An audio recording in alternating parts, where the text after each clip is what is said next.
Thank you very much. NAACPC. I know this name. Yeah, NAACPC is a little strange, all right? January of last year, a gentleman by the name of Lloyd Marcus, you guys might know him. He wrote the Tea Party anthem. He travels on the Tea Party Express. Asked me to come up to DeLand, Florida, to be part of that organization, the NAACPC. And I said no. Said I don't want to be part of it. They wanted to make me their national director, and I said no. Because the name of the organization at the time was the National Association for the Advancement of Conservative People of Color. And I said, that's not an organization for me. But do me this favor, add 4 letters to it, and rename it the National Association for the Advancement of Conservative People of all colors. And I'll take the position. And they did, and that's why I took the position as the national director. Our mission is to end identity politics in America forever, and thereby creating a color-blind society. Now, is that a good thing? Yes,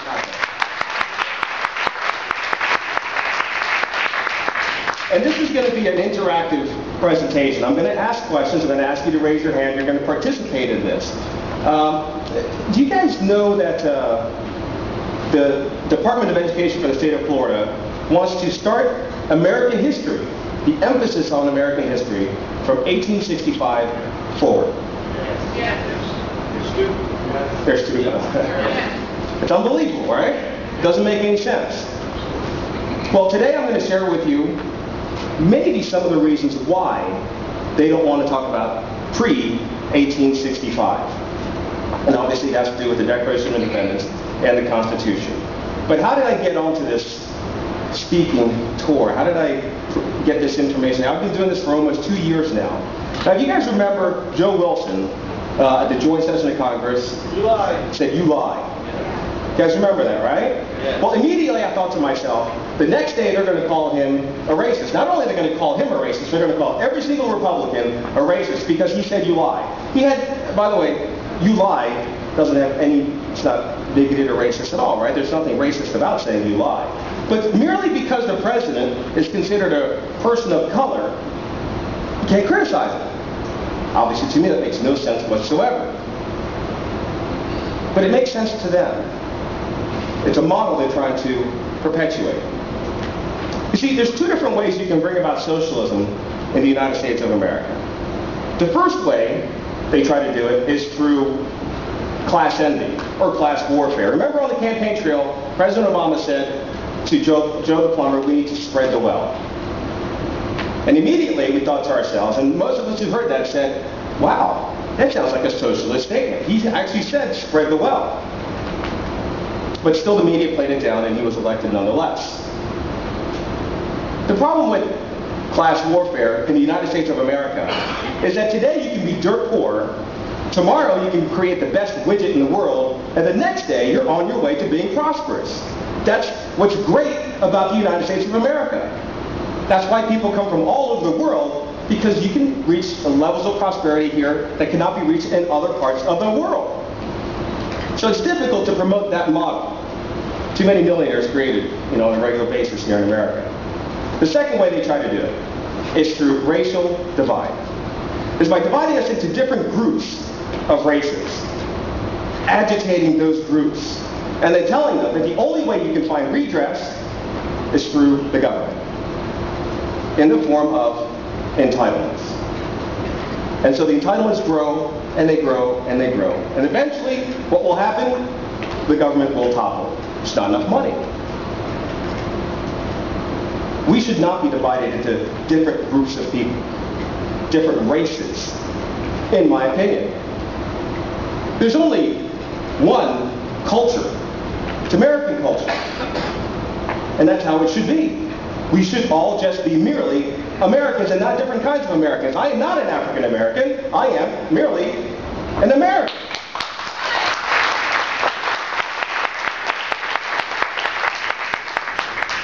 Now, how did it get to this model of different groups and different races of people? How did we get there? I'm going to talk about that today. How did we get to this point in America where these different groups that they use to control us?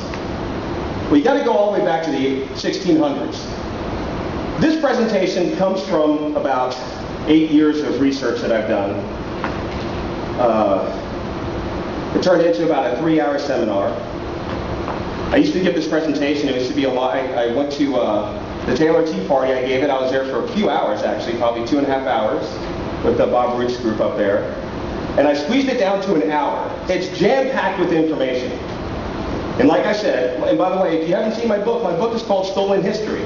The reason it's called Stolen History is because I'm going to show you things that they literally took out of our history books so that you don't know about it. So that you have a different vision than what is the true vision of the United States of America.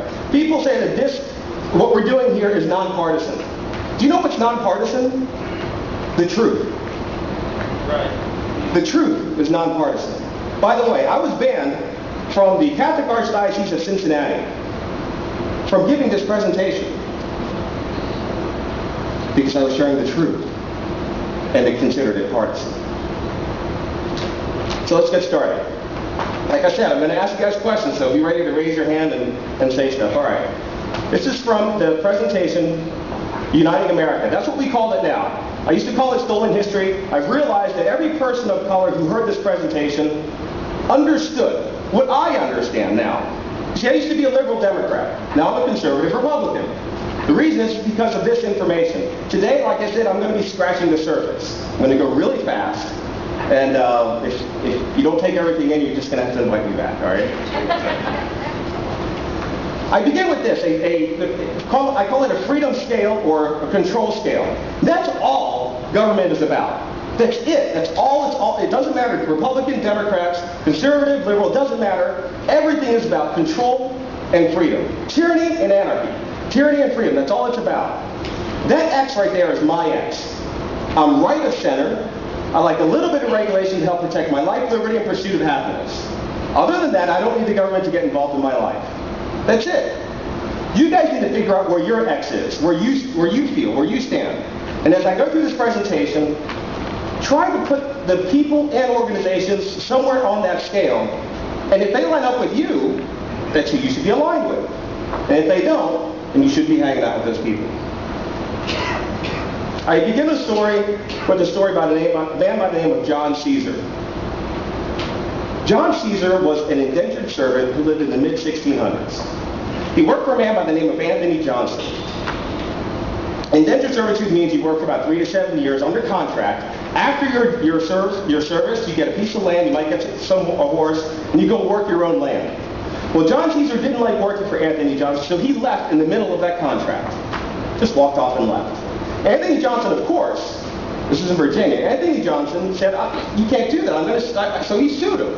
He sued him in the courts in the Northampton Assembly. The court said, you're right, Anthony Johnson. John Caesar should never have left his post. He needs to go back and work for you. And then they punished John Caesar.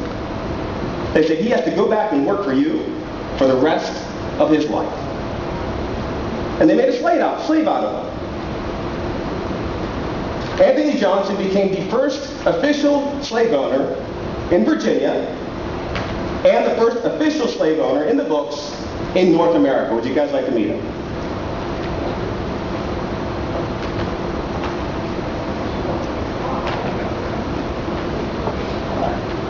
Is that strange? Anthony Johnson came to America in 1619 on one of the first Dutch ships. He married his wife, whose name was Mary, also on that same ship. When he died, he had about 1,000 acres of land and 10 slaves from Africa. Is it strange? Sounds strange, doesn't it? Yeah. It isn't. Because the color line has not been invented yet. Mid-1600s. People had slaves of all kinds of colors. In Africa, they had slaves all over the place. They still do.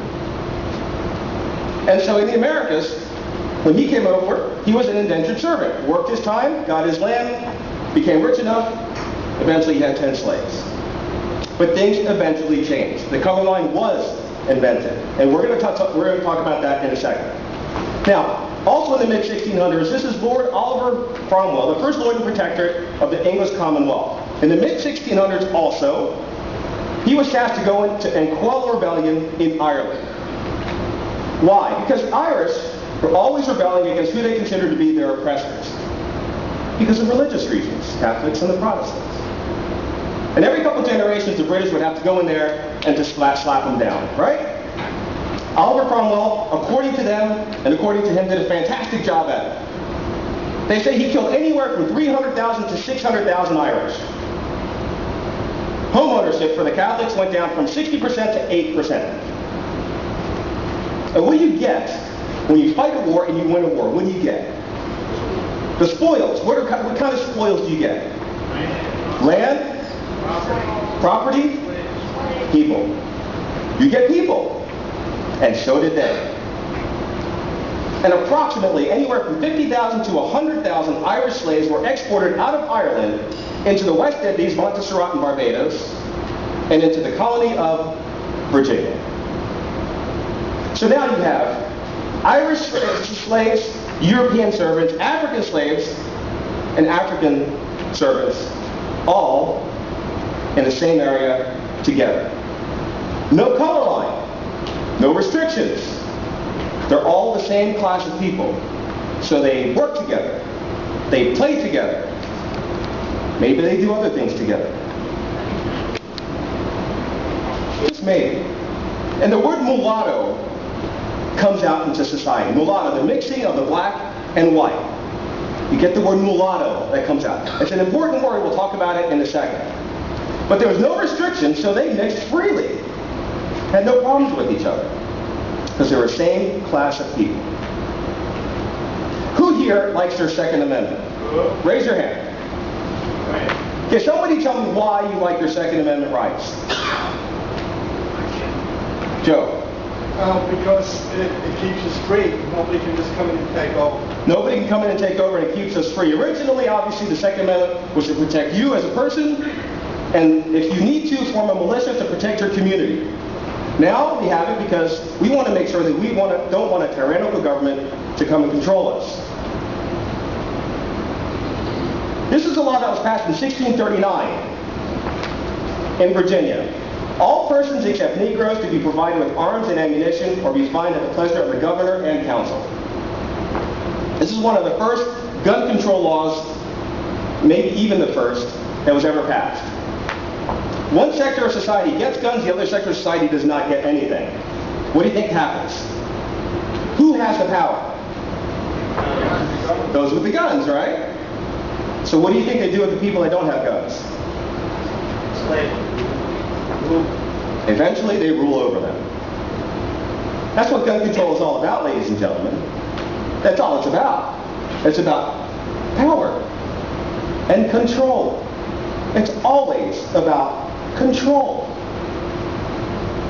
Keep your guns. It's very important. Anybody know this gentleman, Mateo Kebreau? Ever heard of him besides Karen? Anybody heard of Mateo Kebreau? And by the way, you're not unusual. Everywhere I go and I speak, nobody's ever heard of Mateo Kebreau. Mateo Kebreau was a Marxist dictator of a country in Africa. The country's name at the time was, I think, Dahomey. He got overthrown and left. In the mid-1990s, he converted to Christianity and was democratically elected back in the same country, and they changed their name to Benin, Africa. In 1999, he came to the United States of America to do a few things.